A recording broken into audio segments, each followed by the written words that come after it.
안녕하세요 여러분.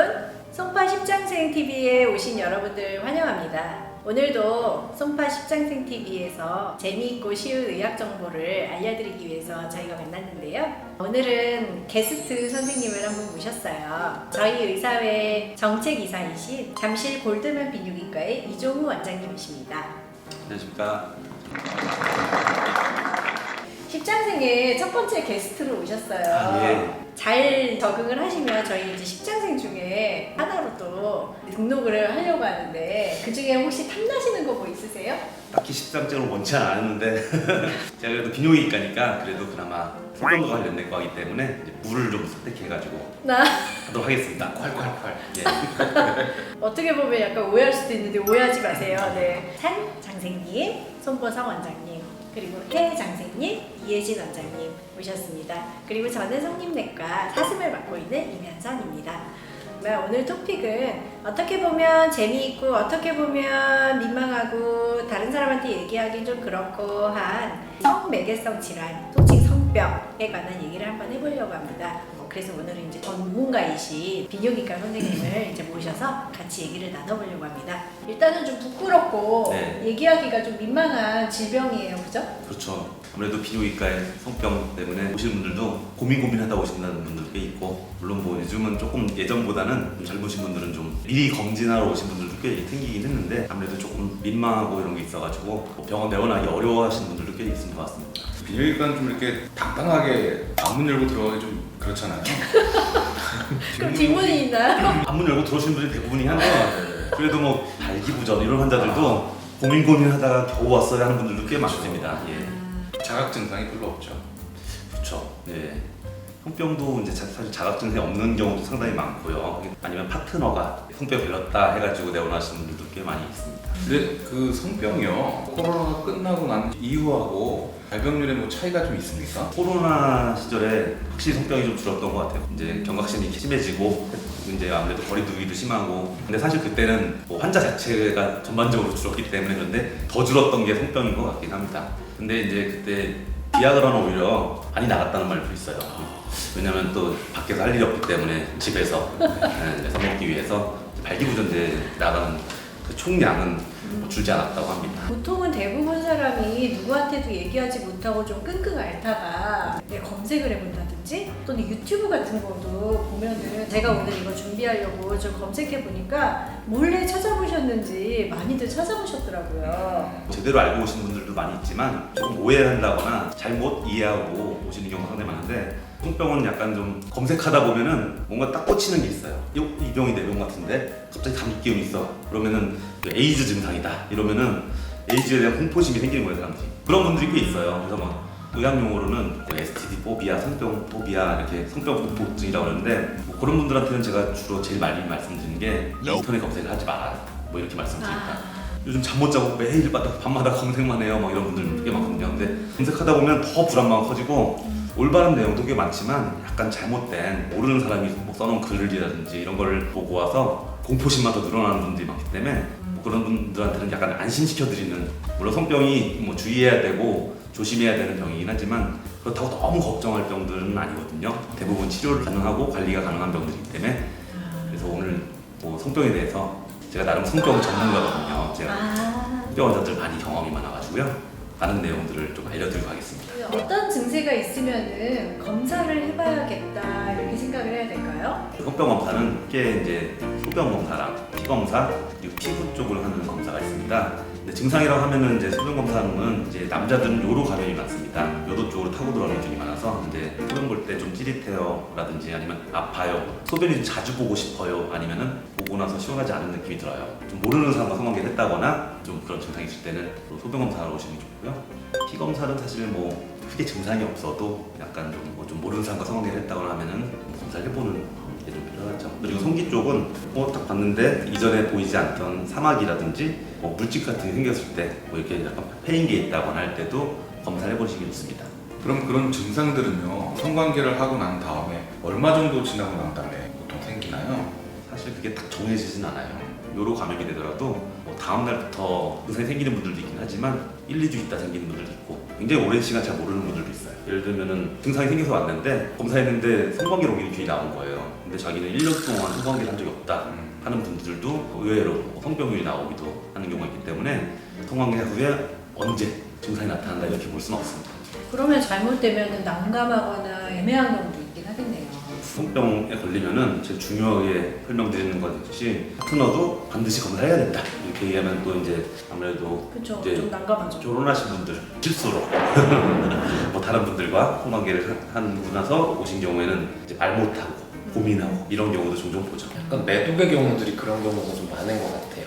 피부과에서도 매독이라는 질환을 굉장히 많이 보고 있거든요. 근데 저 같은 경우는 86세 할머니였는데 성병의 양성이 딱 나왔던 거예요. 여쭤보니까 자기는 남편이랑 사별한 지 한참 됐고 성관계 한 적도 진짜 기억이 안 난다 라고 하시는 분들이 있어요. 근데 보통 지금의 8, 90대 여자분 남자들의 경우는 이런 경우에 선천매독이라고 해서 모체로부터 어떤 그 항체를 타고 받아서 무증상으로 지속적으로 있었던 거예요. 그래서 이런 경우들도 간혹가다 있기 때문에 뭐 피검사를 해서 혹시나 이런 매독 혈청 양성이 났다 이러면은 너무 이렇게 걱정하지 마시고 추가적인 검사라든지 문진을 통해서 아닌 경우도 있더라고요. 약간 그때 당시에는 굉장히 매독이 만연했었거든요. 그래서 그럴 경우에는 위양성인 경우도 있지 않습니까? 그럼 PCR을 돌려본다든지.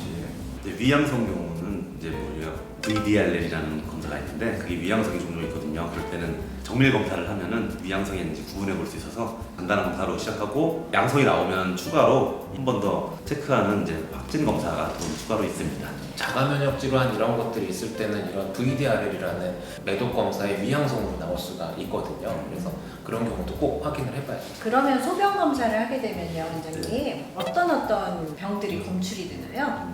우리가 이제 흔히 이제 성병 하면은 제일 흔하게 많이 아는 게 이제 임질이랑 매독인데 사실 임질은 성병이라고 알고 있지만 그건 균 이름입니다. 이제 임질균이라는 게 이제 그 균만 특이하게 다른 균들에 비해서 증상이 심해요. 소변을 보는 쪽에서 이제 고름이 나온다거나 소변 볼 때 많이 아프다거나 하는 경우가 많아서 이제 증상이 있어서 오는 경우에는 임질균이 좀 꽤 있는데 뭐 임질균을 비롯해서 클라미디아라는 균이 있고 유레아 플라즈마라는 균이 있고 또 마이코플라즈마라는 균이 있고 그리고 여자들 질염을 좀 유발하는 캔디다라고 하는 균이라든지 그런 균들을 이제 소변 검사로 검사하게 되고요. 단순 소변 검사는 이제 비뇨기과 같은 경우에는 당일날 소변에서 염증이 있는지 혈뇨가 있는지 단백뇨가 있는지 이런 게 체크가 되고 그 소변에서 이제 추가적인 코로나 때문에 이제 PCR이라는 말을 많이 익숙해졌는데 바로 그 PCR이 이제 유전자 검사입니다. 그런 어떤 검체로 유전자를 증폭시켜서 어떤 균이 있다, 바이러스가 있다, 뭐 세균이 있다, 균 이름까지 자세히 나올 수 있는 검사이기 때문에 그런 이제 PCR 검사를 해서 정확하게 어떤 균이 있는지를 확인해 볼 수 있습니다. 건강보험 적용되나요? 건강보험 적용됩니다. 소변 검사로 그만큼의 많은 정보를 얻을 수 있는데 별로 아프지도 않고 네. 간편하고 건강보험도 적용되고 그러면은 의심 증세가 있으면 안 해볼 이유는 없네요. 그럼요. 그러면 소변 검사니까 궁금한데 여자분들 왜 방광염이 자꾸 재발하는 분 계시잖아요. 네네네. 그런 분들도 이런 STD 7종 검사 이런 걸 하는 게 도움이 될까요? 도움이 되죠. STD 7종, 9종, 뭐 12종 있는데 그런 것뿐만 아니라 다른 일반 세균들까지 보는 검사도 있어요. 그거는 건강보험이 80% 건강보험이 되는 네. 약간 비용이 들거든요. 네. 뭐 기본적인 이런 것들, 급여되는 것들만 확인하더라도 생각보다 도움되는 경우가 많아요. 넓은 의미로 봤을 때 기생충 감염 질환도 성병으로 이야기를 할 수가 있거든요. 예를 들어서 사면발이, 옴 이런 것도 피부와 피부가 비벼져서 기생충이 이렇게 옮아가는 경우들이 있으니까 그런 것도 엄밀한 의미에서 성병으로. 그러네요. 피부과에도 꽤 많이 오시겠어요. 어떤 종류들이 주로 피부과로 맨 처음에 상담을 오는 경우가 또 있을까요? 저 같은 경우에는 성병으로 와서 쭈뼛쭈뼛 오시는 것보다는 저 손바닥에 뭐가 났어요. 이러고 이게 성병인지 모르는 상황에서 오시는 경우들이 많아요. 그래서 이런 분들을 성병이라고 진단을 해서 저는 비뇨기과로 보내드리는 역할을 하고 있죠. 대부분의 피부로 먼저 나타나거나 아니면 피부로 명확하게 나타나는 질환들이 많아서 저희 병원에서는 혹시나 이런 경우에는 같이 오신 분들 보호자 살짝 좀 나가 계시라 그러고 이거 언제부터 생겼냐, 혹시 성관계를 최근에 한 적이 있냐 이런 걸 꼭 물어봐서 이거 성병 같으니까 비뇨기과로 가세요라고 저는 그렇게 이야기를 드리죠. 그럼 주로 손바닥에 났을 때 의심해야 되는 게 있어요? 대표적인 게 매독이에요. 보통 매독 중에 1기, 2기, 3기 매독이 있는데 1기 매독은 보통 성기에 나타나는 궤양인데 이 궤양이 통증이 없어요. 이거 뭐지 그러고 안 아프네 그러고 시간이 지나면 또 지가 알아서 싹 없어지거든요. 그러고 나서 생기는 게 2기 매독인데 2기 매독은 손바닥, 발바닥 부분에 붉은색 반점이 이렇게 나타나요.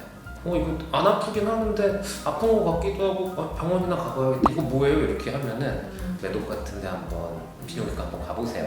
저는 이런 식으로 진단을 많이 내거든요. 드물지만 이제 뭐 3기 같은 경우는 중추 신경계로도 갈 수 있고 아주 드물게는 이제 위장도 침범해가지고 내과에 간혹 뭔지 모르겠는 대양 같은 게 위에 있을 때 심하는 경우도 특수한 경우도 있거든요. 그런 경우는 정말 매독을 치료를 하지 않았기 때문에 생기는 거고 그렇죠. 근데 요즘 세상에 2기 매독도 많이 있지는 않아요. 3기 매독까지 가시는 분들도 거의 없고요. 굉장히 원시적인 항생제, 페니실린에도 굉장히 반응이 좋기 때문에 주사 몇 방 맞으면 확 좋아지죠. 그 주사 엄청 아프지 않습니까? 네, 저는 안 맞아봤는데 맞았던 사람들 다 엉덩이 너무 아프다고. 저희 병원에서 종종 놓거든요. 사실 그 페니실린 쇼크 때문에 너무 아파서 쇼크까지 오는 거군요. 얼마나 아프면 그 아나필락시스 반응이라고 해서 네네. 과민 반응이죠. 사실 그런 게 이제 체질적으로 유전적인 소인이 항생제 알러지 반응이 있는 분들은 페니실린 놓지 않고 경구요법으로 독시사이클린이라는 약을 한 달 정도 먹는 요법도 있거든요. 사실 아까 뭐 임혜진 원장님 말씀하셨지만 매독이 예전에는 많았던 병인데 페니실린이라는 치료제가 개발되고 많이들 줄었는데 한 10년 전까지만 많이 줄었다가 또 요새는 옛날보다 조금 더 생기는 추세인 것 같아요. 근데 아무튼 피부과를 다녔는데 피부과에서 검사 안 하는 경우가 간혹 있더라고요. 맞아요. 왜냐면은 손에 전형적으로 생기는 발에 생기는 분들도 있는데 매독의 전형적인 증상이 아닌 복부라든지 이런 데서 약간 그냥 두드레기 반응처럼 같아서 사실 그냥 두드레기 같은 경우를 모든 환자를 피부과에서 그런 기본 피 검사를 해볼 수는 없거든요. 그렇게 그러다 보니까 치료하다가 이상하게 안 난다고 해서 본인들이 검색해서 와가지고 검사하는 경우가 간혹 있는데요. 사실 그게 다른 그냥 알러지 반응 치료에는 반응이 없다가 주사를 보통 한 번 맞는 경우도 있지만 안전하게 치료하기 위해서 보통은 3번 맞는 경우가 많거든요. 뭐 2번째 주사 맞으러 갔을 때 되면 두드레기 증상들이 다 사라졌다고 오는 경우가 많아요. 피부 병변이 한 번만 맞아도 없어집니다. 네, 많이 좋아집니다. 세프트리악손이라는 주사도 인질 치료할 때도 쓰는 그런 주사인데 그것도 굉장히 아파요. 페니실린도 그렇고 그래서 부소 마취제인 리도케인이라는 주사를 살짝 섞어가지고 놔줍니다. 안 하면 정말 아파요. 근데 많이 리도카인도 아프잖아요. 그렇죠. 그거 야, 치사가 더 아픈 진짜 경우도 많아요. 근데 그거를 섞지 않으면 많이 아파요. 섞으면 세프트리악손은 정맥 주사로 주면 되지 않나요? 정맥 주사도 주기도 하죠. 네. 네. 근데 이제 그래도 뭐 이렇게 그러면 안 아프잖아요. 그러니까요. 그렇긴 한데 안 아픈 걸 굳이 아프게 엉덩이에다가 요즘에는 젊은 청년들이 네. 인유두종 바이러스 가다실 자궁 경부암 백신을 맞으러 많이 내원을 해요. 인식도 많이 개선이 되고 그 병에 대한 인식도 많이 바뀌고 하는 건데 그것도 원래는 성병으로 전염이 되는 병이지 않습니까? 예전에는 여자들이 이제 자궁경부암 백신이다 이러면서 이전에 뭐 서바릭스라는 주사가 있고 가다시 작가 백신을 주로 맞았었는데 요즘은 그 책자에 남자들이 같이 광고 모델이 나와요. 남자들도 같이 맞아야 되는 주사로 이제 젊은 분들은 다들 인식하는데 왜냐면은 그게 HPV 바이러스가 되게 흔해요.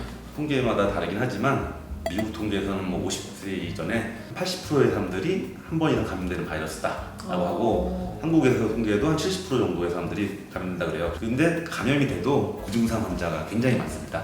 모르고 넘어가는 거죠 뭐. 근데 그 중에 일부가 성기 주변에 특히 요도에도 생겨요. 요도에도 생기고 사타구니 여자들 질 안쪽 그리고 항문에도 생깁니다. 또 암도 생겨요. 근데 여자들이 대부분이 생기는 자궁경부암, 질암 이런 게 생겨서 그리고 요즘에는 이비인후과 쪽으로 코 쪽으로도 그런 암이 후두암이랑도 관련된다는 연구 보고도 그렇죠. 있어서 두경부암하고 두경부암. 밀접한 연관이 있다고 네, 되어 맞아요. 있습니다. 그래서 사실 되게 고가거든요. 한 번 맞을 때 그게 20만 원이 넘어가는 주사이기 때문에 그리고 3번을 맞아야 됩니다.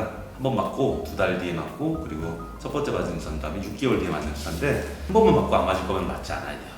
가다실이 네. 사과하고 국가하고 있잖아요. 네. 저는 젊은 여성분들에게는 기왕이면 국가를 맞아라 권유하고 있는데요. 그 청년들도 사과보다 국가를 맞는 게 나을까요? 저희 병원 국가로만 갔다 왔습니다. 네. 왜냐면은 이제 그 환자뿐만 아니라 그 파트너들한테도 암을 줄여주는 효과를 원래 남자들이 맞는 게 더 큰 효과를 본다고.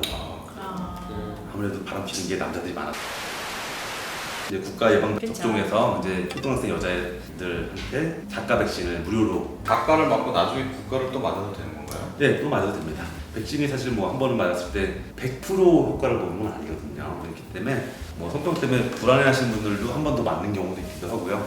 작가 맞았던 분들도 아무래도 국가까지 맞으면은 암 예방에는 확실히 효과가 있거든요. 90% 이상 예방이 되기 때문에 많이들 다시 맞는 경우도 있습니다. 가다실 백신도 가다 실신하는 거 아니죠? 죄송합니다. 이거 리액션 해줘야 되나요? 얼굴 같은데 뭐가 났는데 이상포진 아니에요? 그럼 혼자 막 공포에 사로잡혀가지고 웃는 적이 있어요. 근데 이제 보면은 단순 포진, 그쵸. 펄피스 심플렉스라 그래가지고 단순 포진이 되게 많은데 단순 포진도 어떻게 보면은 성 접촉으로도 전염이 되지 않습니까? 뭐 키스가 성 접촉이냐고 하면은 성병이죠. 근데 1형은 사실 성병으로 분류하진 않아요. 이게 헤르페스 바이러스가 1형과 2형으로 나눠지는데 그렇죠. 1형은 입술 주변으로 이제 포진이나 뭐 궤양 같은 게 네. 생기는 병이고 2형은 성기 주변으로 생기는 건데 헤르페스랑 곤지름, 인유두종 바이러스에 대한 공포심이 상당한 분들이 좀 있어요. 맞아요. 평생 치료할 수 없어. 뭐 이런 거에 꽂히고 맞아요. 헤르페스가. 맞아요. 그러니까 감기도 바이러스고 헤르페스도 바이러스인데 면역력이 저하되면 재발하거든요. 무서워할 병은 아닙니다. 그러면 피부에 뭐가 났을 때 피부과 선생님의 그 팁을 주시자면 단순 포진과 대상 포진을 잘 구별할 수 있는 방법은 뭐가 있을까요? 단순 포진은 가려운 느낌이죠. 국소적으로 점점이 물집이 잡혀가지고 입술이나 한 군데 생기는 거고, 대상 포진은 대자가 한자말로 띠 대자거든요. 모양상 짜서 띠 모양으로 이렇게 포진이 생기면 대상 포진이고, 그리고 1형 단순 포진의 경우는 저도 있거든요. 저는 아직도 기억나는 게 5살, 6살 때쯤에 이 얘기를 해도 되는 건데, 저희 부모님이 용평에 놀러 갔는데 용평에 나이트클럽이 있었어요. 그랬는데 그때 저를 데리고 가가지고 제가 거기서 춤을 췄는데 거기 술 취한 아저씨들이 저 귀엽다고 엄청 뽀뽀하고 입술에다 뽀뽀 그러고 나서 그 다음부터 단순 포진이 생겼죠. 아직도 기억나요. 근데 요새는 1형과 2형이 좀 섞여서 나오는 경우들이 있어요. 왜 그러냐면 입으로 성기에다가 이렇게 뽀뽀하고 접촉하고 이제 그러다 보면은 1형, 2형이 섞이게 되거든요. 이러면 2형 단순 포진 바이러스가 그 입술에도 나올 수가 있어서 나이트 갔다 오시죠. 나이트 얘기하니까 또 나이트. 단순 포진은 치료 어떻게 하나요? 그냥 먹는 약 하루 요법도 있고 뭐 닷새 동안 먹는 알약도 있거든요. 그래서 네. 약만 먹으면 금방 좋아져요. 그러면 2형도 그렇게 치료하나요? 같은 약 쓰잖아요. 예. 그럼 기간도 똑같나요? 그 2형 같은 경우에는 하루에 2번 5일치까지가 급여가 되고 그렇죠. 대상포진 같은 경우에는 좀 7일, 하루에 그렇죠. 3번씩 7일까지 되어서 아, 네네. 잠깐만요. 다시 또 사이키델릭 조명이 켜지고 있어요. 오늘 일단은 성병에 대한 거는 1탄은 여기에서 마무리를 하고 2탄은 흔히 알고 있는 뭐 요로 감염이라든지 다른 비뇨기 질환 같은 거 요약해가지고 다시 한번 해보면 어떨까요? 아, 또 나와야겠네요. 닉네임 한번더 만들어드려야겠어요. 예, 예. 물장생님? 네. 물장생님? 네. 네. 물장색 이름이 좀 그런 물장사기도 하고. 어떻게 보면 감추고 싶고 나에게는 해당 안 되는 질병이었으면 하는 그런 이제 성매개성 질환, 이게 성병이라고 하죠. 굉장히 생각보다는 많고 그렇게 부끄럽거나 감춰야 되기만 하는 질병은 아니라는 거를 많이 느꼈고요. 평소에 생활습관 관리 잘 하시는 것도 중요하겠지만 의심 증상이 있으면 인터넷 찾아보지 마시고 주변에 있는 의사 선생님들께 검사나 진료 요청을 하시고요. 네, 오늘 나와주신 이종우 원장님 감사하고요. 우리 해장생님, 선장생님도 오늘 고생하셨고 다음에도 즐겁고 유익한 건강 정보로 다시 찾아뵙겠습니다. 구독, 좋아요 눌러주시면 감사하겠습니다. 고맙습니다.